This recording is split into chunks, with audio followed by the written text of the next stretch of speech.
Hi, my name is Maddie Smith, and this is my audience.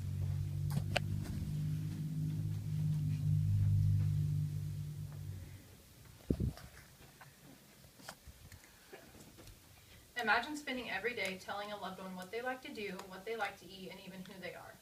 Alzheimer's is the most common form of dementia, and it causes severe memory loss and affects everyday thinking and normal behavior. 5.3 million people in the U.S. reported living with Alzheimer's in 2015. Every day we see progress among millions of diseases in the U.S., but we don't see progress within research for Alzheimer's.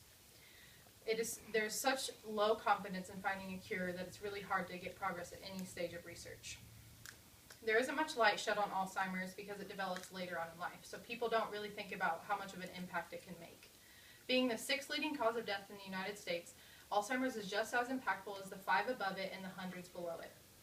Because there is no progress, it is projected by 2025 that there will be 7.1 million people in the United States diagnosed with this disease. And by 2050, 13.8 million people will be affected by Alzheimer's. This is ultimately going to affect the majority of Americans because it'll either be themselves, a family member, someone that they know, or a close friend.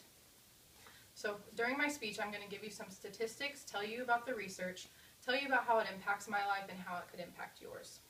Sophomore year, I joined Sigma Kappa.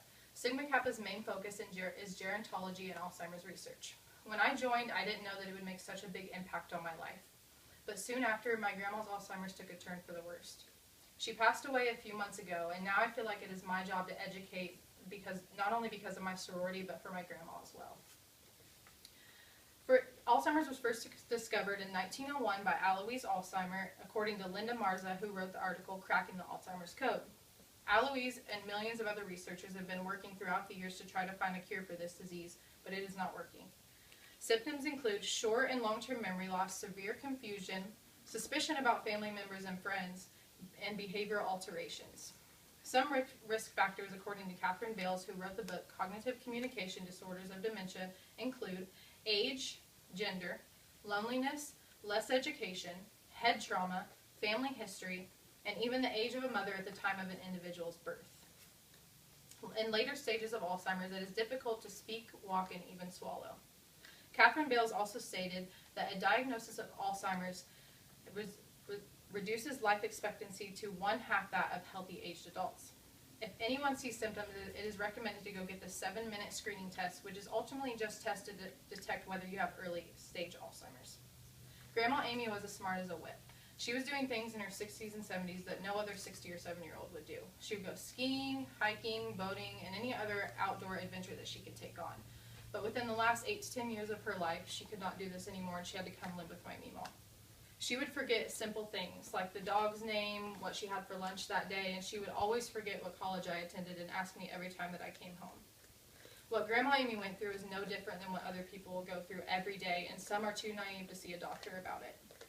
An article in the New York Times written by Jane E. Brody said that researchers at University of Michigan proved that over 1/2 of adults never go see the doctor if they have symptoms of Alzheimer's. It is better for the family and friends of the person experiencing symptoms to go get these tests so that accommodations can be made quickly. Statistics show that Alzheimer's is the only disease in the top 10 leading causes of death that cannot be treated, cured, or even slowed. According to alz.org, 1 in 3 seniors will die every year from Alzheimer's. Also, 2/3 of everyone in the U.S. with Alzheimer's are women.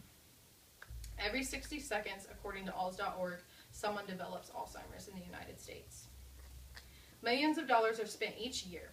As stated during a hearing before the Committee on Foreign Affairs House of Representatives on January 4, 2011, Barack Obama signed in NAPA. NAPA stands for National Alzheimer's Project Act. This act is ultimately designed to beat Alzheimer's with extensive research. Research is not possible without money. Obama allocated $156 million during his term of presidency towards Alzheimer's research. That means from years on, we will have $560 million each year to research this disease. When I was at a regional leadership conference this last weekend, we were informed that if we were to raise $500,000 in the next 5 years, that an anonymous donor was going to also donate $500,000.